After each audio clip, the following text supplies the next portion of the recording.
Welcome back, everybody. Now today I'm back with a $200 popcorn maker called the Popsmith. If the stirring technique kind of looks familiar to you, you're not alone. It reminded me a lot of the Whirley Pop, which I reviewed 4 years ago. So I figured this is a good chance to pull out the Whirley Pop out of the boneyard and compare the $200 Popsmith versus the $40 Whirley Pop. So let's first flash back to the unboxing of the Popsmith. Let's take a look at the Popsmith here. This is a big box. I paid $199 for this from the official website. I also added on a 5-pack of popcorn for 20 bucks. And very nice, look at this.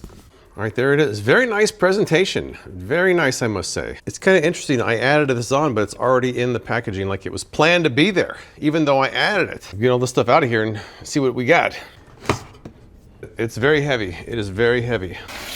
Got my popcorn here. A card with a very large QR code on it, and the lid, which I can't get.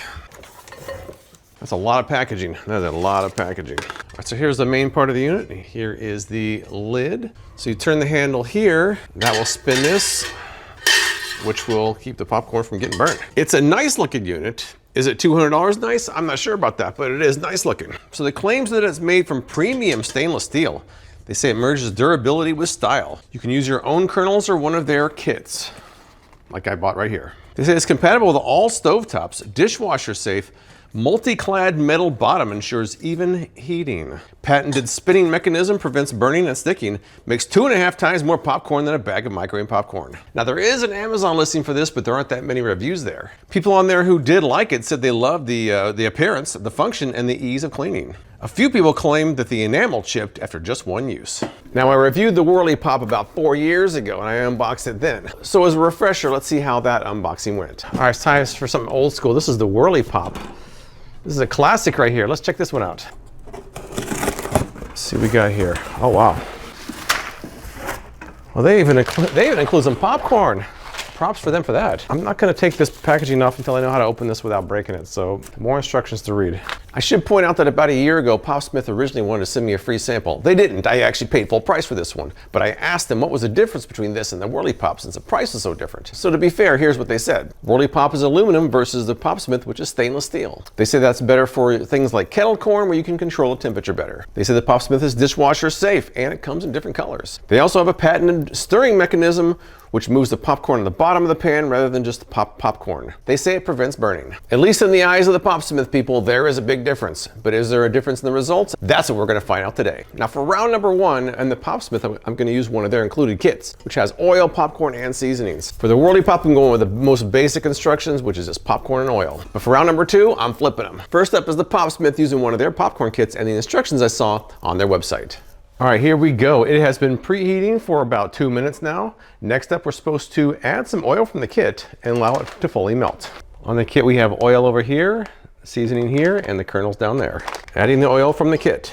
And that melted quite quick, very quickly. Now they say to add a couple of kernels before we get started. When one pops, we pour in the rest.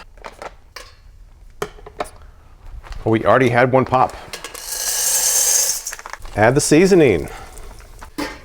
Close the lid. Turn the handle clockwise a couple of times. I hear something going on in there. Now they say to occasionally turn the handle. No need to constantly turn it, they say. We've got some popping action going on. Give it another turn here. It does turn very smoothly, I'll say that. It's very smooth. And it's starting to smell like popcorn in here. It is smelling like popcorn. I can't wait to see what's inside because right now it's a big mystery. And Bailey caught it. She smells it. She smells it. Bailey, what do you smell? You smell that, don't you? You're excited. You want some popcorn. All right, now slow down. Now it's slow down. Turn the heat off. They say remove it from the burner. You can lift off the lid here. Oh, it looks pretty nice. Looks pretty nice. Should be able to pour it in here now. With Bailey right there. And here's what we've got. A nice, big old, delicious bowl of popcorn. It looks good. How does it taste? That's the question. Now it's time for the Whirley Pop once again. I went with the standard instructions, just popcorn and oil, and a little bit of salt afterwards. All right, now for the Whirley Pop, you're not supposed to preheat this one, so let's add our popcorn and our oil. Half a cup of popcorn with 2 tablespoons of oil. Closing it up. All 3 of these clips are in place, so let's put it on medium heat. Now they say on this one you need to stir the entire process, which can take several minutes. So that's what I'm gonna do. Stir slowly, they said.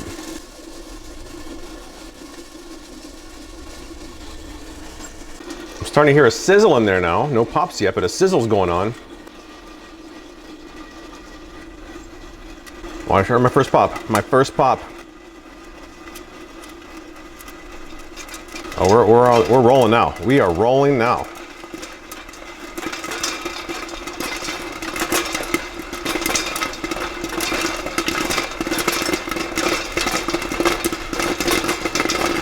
I suddenly feel some resistance in there. Feel some resistance. I think we're done. That was quick. Oh, we have popcorn. We have popcorn. Let's go and do a taste test of this first round and see what we got. And here we go. For the first round, I did both of these per their instructions. Now, the Popsmith had seasonings on there, so it's going to be a little bit more flavorful probably than the Whirley Pop, but let's see how they turned out in general. And here are the two contenders, Popsmith on the right, Whirley Pop on the left.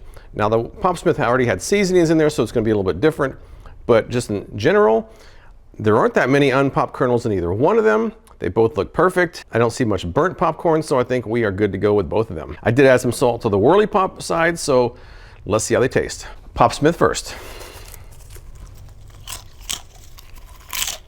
Good popcorn. The Popsmith is a bit buttery. It's well popped. Nice, light tasting. I think it's perfect. Now for the Whirley Pop. Again, no butter on this one, but I did put salt. Let's see.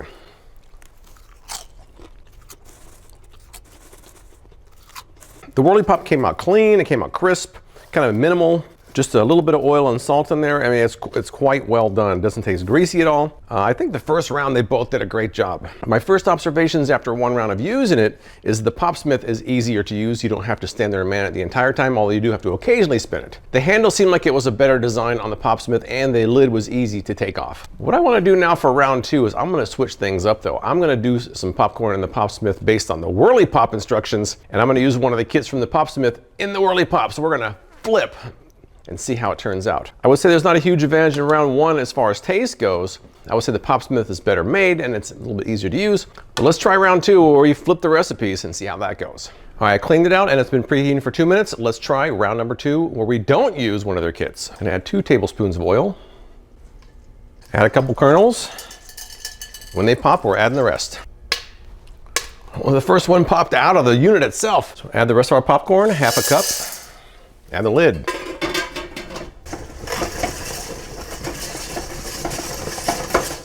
This piece over here ejected all the way over to there. That's kind of impressive, actually. I am hearing popping. Let's do an occasional stir here.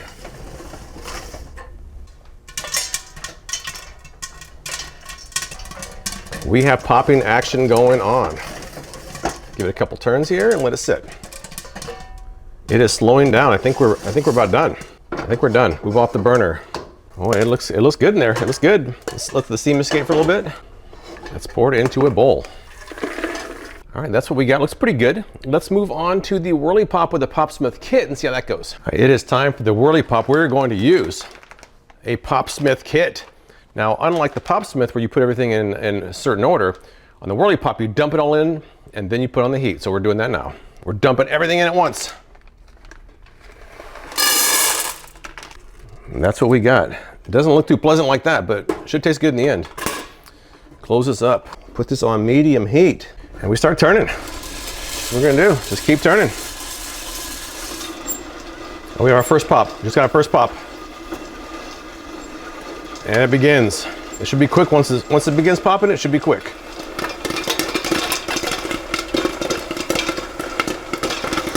And it begins.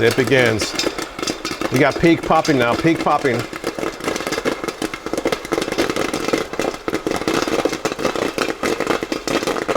Oh, that's it. Oh, I can't turn anymore and it's still popping. I can't turn anymore. It was fun but chaotic. Round two, here we go. All right. I actually ran out of big bowls, so I had to put some of the Whirley Pop in this one. I got the rest in the kitchen. But let's take a look. So once again, I flipped recipes. I used the Whirley Pop recipe in the Popsmith and the Popsmith recipe in the Whirley Pop, just so there's not a big advantage of either one of them. Taste test time. Popsmith first. Pleasant, Whirley Pop next. The two recipes were the same no matter which one I used them in, so let's take a closer look at these one more time. Whirley Pop with the Popsmith recipe, Popsmith with the Whirley Pop recipe, and vice versa. We have the Popsmith with the Popsmith recipe, Whirley Pop with the Whirley Pop recipe. Not only did they all turn out well, but they all tasted pretty identical. Do one final taste test here. Popsmith Round 1, Popsmith Round 2, Whirley Pop Round 1, Whirley Pop Round 2. All right, so in the end, I guess I kind of have mixed feelings about the Popsmith. The end result of both rounds was virtually identical. I really couldn't tell the difference in taste between the Whirley Pop and the Popsmith. The Popsmith kits are excellent. The popcorn is very balanced. It has a good flavor. There's the right amount of seasoning and oil.